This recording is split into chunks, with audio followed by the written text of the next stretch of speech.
नमस्कार और the deep dive में आपका स्वागत है। आज हम विल स्टोर की किताब द स्टेटस गेम पर एक बहुत ही दिलचस्प चर्चा करने वाले हैं। नमस्कार। और इसे पढ़ते हुए मेरे दिमाग में एक सवाल बार बार घूम रहा था कि हम इंसान जो कुछ भी करते हैं उसके पीछे की असली वजह वो क्या है। क्या हम सच में खुशी ढूंढ रहे हैं या बस दुनिया की नजरों में अपनी हैसियत साबित करने की एक अंतहीन दौड़ में लगे हुए हैं। ये सवाल सुनने में बहुत सीधा लगता है पर है नहीं, क्योंकि जैसे हम हैसियत या स्टेटस शब्द सुनते हैं दिमाग में क्या आता है? पैसा, पावर, बड़ी गाड़ियां। बिल्कुल यही सब। लेकिन इस किताब का जो सबसे पहला और बड़ा आइडिया है वो यही है कि हम स्टेटस को पूरी तरह से गलत समझते हैं। हाँ। और यहीं से ये पूरी बातचीत असल में दिलचस्प हो जाती है। तो चलिए इसी को खोलते हैं। अगर स्टेटस का मतलब सिर्फ पैसा या पद नहीं है तो फिर क्या है? किताब के मुताबिक स्टेटस का असली मतलब है दूसरों की नजर में आपकी कीमत। हाँ, एक तरह की सोशल करेंसी। समाज आपको कितना महत्व देता है, आपकी बात को कितना वजन देता है, आपको कितनी इज्जत मिलती है, ये सब स्टेटस तय करता है। दौलत तो इसका बस एक छोटा सा हिस्सा है। मतलब असली खेल तो इज्जत और सामाजिक स्वीकृति का है। बिल्कुल। तो एक भूखा इंसान सिर्फ रोटी नहीं चाहता, वो सम्मान भी चाहता है। लेखक तो यहाँ तक कहता है कि इंसान की सबसे बड़ी इच्छा सिर्फ जिंदा रहना नहीं बल्कि ये महसूस करना है कि वो खास है। एकदम सही कहा। और इसी कोशिश को, इसी अदृश्य मुकाबले को लेखक द स्टेटस गेम कहता है। एक ऐसा खेल जिसे हम सब, चाहे माने या ना माने, हाँ, हर दिन हर पल खेल रहे हैं। अपने परिवार में, दोस्तों के बीच, ऑफिस में और सबसे ज्यादा तो ऑनलाइन। ठीक है, तो अगर हम सब इस खेल के खिलाड़ी हैं तो इसे खेला कैसे जाता है? क्योंकि कोई सुबह उठकर ये तो नहीं सोचता कि चलो आज स्टेटस गेम खेलते हैं। नहीं, बिल्कुल नहीं। ये हमारे व्यवहार में घुला मिला है। नोट्स में इसके कुछ कमाल के उदाहरण हैं। सबसे पहला तो वही है जो सबके दिमाग में आता है, पैसे वाला स्टेटस। हाँ, ये सबसे पुराना और सबसे साफ दिखने वाला मैदान है।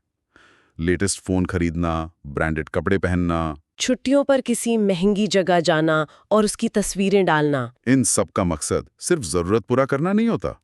इनके पीछे एक बहुत शक्तिशाली, मतलब बिना बोला हुआ संदेश छिपा होता है। और वो संदेश है, देखो, मैं तुमसे बेहतर हूं, मेरी हैसियत तुमसे ज्यादा है। और ये इतना कारगर इसलिए है क्योंकि ये सीधे सीधे कहना नहीं पड़ता, आपकी चीजें आपके लिए बोलती हैं। बिल्कुल। लेकिन यहाँ एक मजेदार बात है। जैसे ही लोग ज्यादा पढ़ लिख जाते हैं या ऐसे समूहों का हिस्सा बन जाते हैं जहां पैसे को दिखाना अच्छा नहीं माना जाता, जैसे यूनिवर्सिटी या आर्टिस्ट सर्कल में, हाँ, तो खेल का मैदान बदल जाता है। तब शुरू होता है दूसरा खेल, ज्ञान वाला स्टेटस। एग्जैक्टली। अरे हाँ, ये तो हम सबने देखा है। वो इंसान जो हर बातचीत में जानबूझकर ऐसी मुश्किल शब्द इस्तेमाल करेगा जो किसी ने सुने ना हो। या वो दोस्त जो हर बहस को बस जीतने के लिए लड़ता है, चाहे मुद्दा कितना भी छोटा क्यों ना हो। उनका मकसद सही होना नहीं बल्कि ये साबित करना होता है कि इस कमरे में सबसे ज्यादा मैं जानता हूँ। और ये सिर्फ बातचीत तक नहीं है, बार बार पढ़ी हुई किताबों के नाम लेना, मुश्किल फिल्में डिस्कस करना, इन सब के पीछे का संदेश भी वही है, बस तरीका अलग है। मैं तुमसे ज्यादा समझदार हूँ। अपनी बौद्धिक उबरलीनते, मतलब इंटेलेक्चुअल सुपीरियॉरिटी साबित करने का तरीका है ये। पैसे और ज्ञान की लड़ाई तो समझ आती है, ये रोज दिखती है।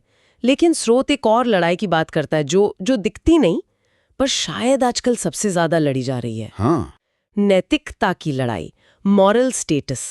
मुझे लगा था नैतिक होना तो अच्छी बात है, ये स्टेटस गेम का हिस्सा कैसे बन गया? और यही इस किताब की सबसे चौंकाने वाली बात है। कैसे?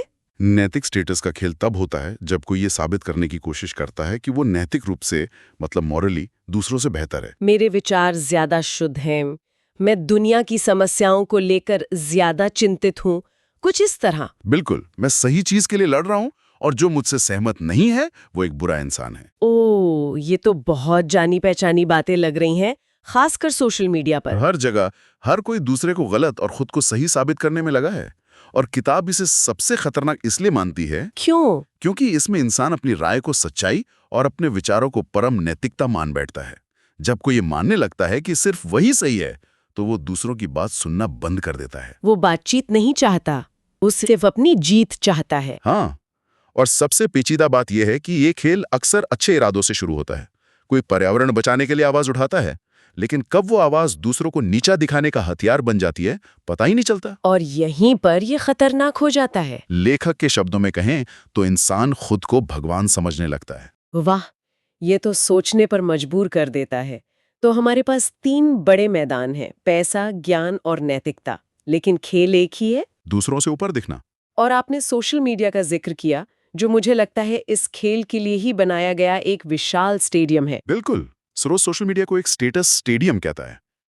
और ये एकदम सही शब्द है। सोचिए, एक ऐसा स्टेडियम जहां करोड़ों लोग एक साथ अपना अपना स्टेटस गेम खेल रहे हैं। और करोड़ों लोग दर्शक बनकर उन्हें देख रहे हैं, जज कर रहे हैं और स्कोर दे रहे हैं। और इस स्टेडियम में स्कोरबोर्ड भी बिल्कुल अलग है ना? हाँ, यहाँ आपकी गाड़ी या घर का साइज कोई नहीं देख रहा। यहाँ तो आपकी कीमत लाइक से तय होती है, आपकी हैसियत आपके फॉलोअर्स से बनती है। और सबसे बड़ा मेडल है वायरल हो जाना। सही कहा। और इस स्टेडियम का सबसे बड़ा नियम यह है कि आप अपनी असल जिंदगी नहीं दिखाते, आप अपनी जिंदगी का हाईलाइट रील दिखाते हैं। सबसे अच्छी तस्वीर, सबसे खुशी वाला पल, सबसे बड़ी कामयाबी। किताब में एक बहुत गहरी बात कही गई है। हम सोशल मीडिया पर पोस्ट इसलिए नहीं डालते कि हम सच में खुश हैं, बल्कि इसलिए डालते हैं कि दूसरे हमारी खुशी को देखें, उसे प्रमाणित करें, उस पर अपनी मोहर लगाएं। हाँ, मतलब खुशी का अनुभव करने से ज्यादा जरूरी खुशी का प्रदर्शन बन गया है। और इसका नतीजा क्या होता है?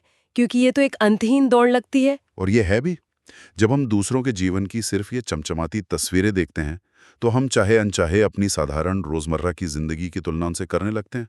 इससे जलन पैदा होती है, एक कमी का एहसास होता है। फिर हम और बेहतर पोस्ट डालने की कोशिश करते हैं और ज्यादा मान्यता पाने की कोशिश करते हैं। ये एक ऐसा चक्र है जिसमें सुकून कहीं नहीं है, सिर्फ बेचैनी और एक तरह का खोखलापन है। हम्म। और यहाँ से ये चर्चा एक बहुत ही गंभीर और निजी मोड़ लेती है। किताब स्टेटस और दुख के बीच एक सीधा गहरा कनेक्शन बताती है। हाँ, और स्रोत कहता है कि ये किताब की सबसे कड़वी सच्चाई है।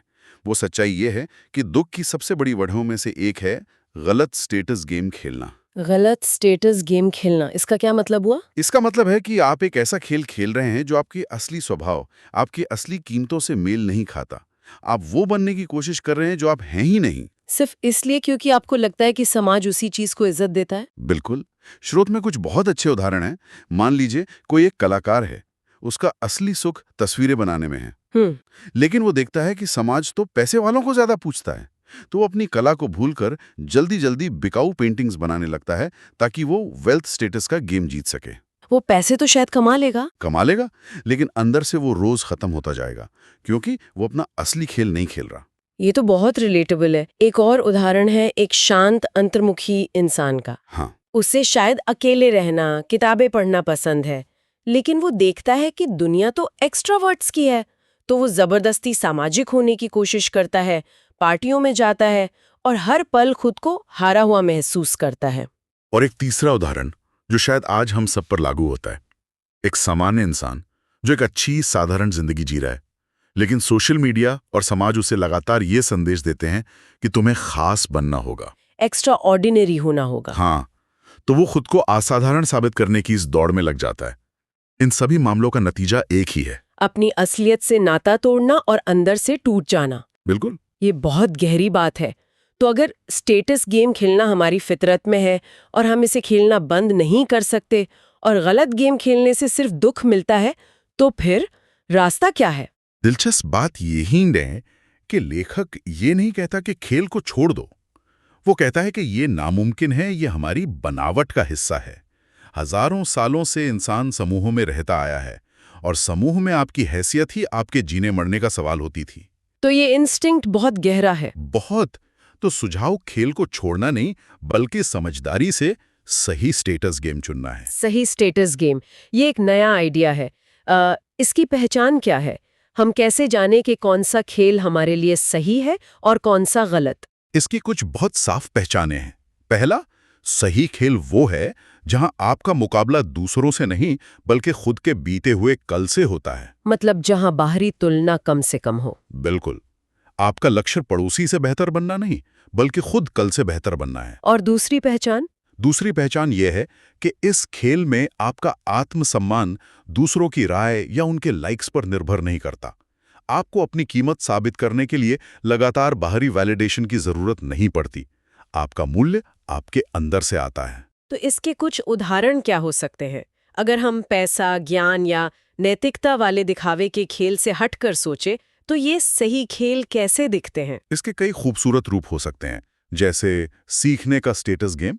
यहां आपका लक्ष्य दुनिया का सबसे ज्ञानी व्यक्ति बनना नहीं है जिसे हर बहस जीतनी हो, बल्कि आपका लक्ष्य हर दिन कुछ नया सीखना है। ये एक निजी यात्रा है। हाँ, या फिर ईमानदारी का स्टेटस, जहां आप अपने उसूलों पर टिके रहते हैं, चाहे कोई देख रहा हो या नहीं।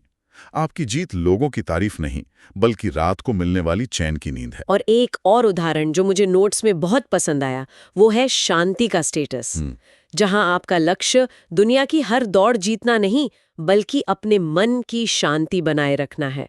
आज की भाग दौड़ वाली दुनिया में ये शायद सबसे जरूरी खेल है। हाँ, और सबसे मुश्किल भी। इसमें जीत का मतलब ही सुकून है। इन सभी सही खेलों में एक बात कॉमन है। क्या? इनका फोकस बाहर से हटकर अंदर आ जाता है। आप दूसरों को दिखाने के लिए कुछ नहीं कर रहे हैं, आप अपनी आत्मा की संतुष्टि के लिए कर रहे हैं। हाँ, और लेखक का तर्क है कि असली खुशी और संतोष का रास्ता यहीं से खुलता है। तो आज की इस पूरी बातचीत को अगर हम समेटें तो ये साफ है कि स्टेटस की ये अदृश्य दौड़ हमारी सोच से कहीं ज्यादा गहरी है और हमारे हर फैसले पर असर डालती है। हमने देखा कि कैसे अपने स्वभाव के खिलाफ जाकर समाज के दबाव में एक गलत स्टेटस गेम चुनना हमें अंदर से खोखला कर सकता है। लेकिन सबसे बड़ी और उम्मीद की बात यह है कि हमारे पास चुनने की आजादी है।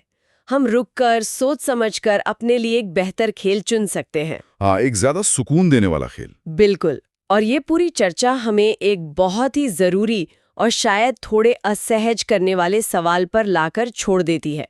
एक ऐसा सवाल जो शायद हम सबको खुद से पूछना चाहिए। और वो सवाल है, मैं जो कुछ भी कर रहा हूँ, मेरी नौकरी, मेरी महत्वाकांक्षाएं, मेरी ऑनलाइन मौजूदगी, क्या ये सब मेरी अपनी आत्मा की गहराई से आ रहा है, मेरी अपनी खुशी के लिए है? का है?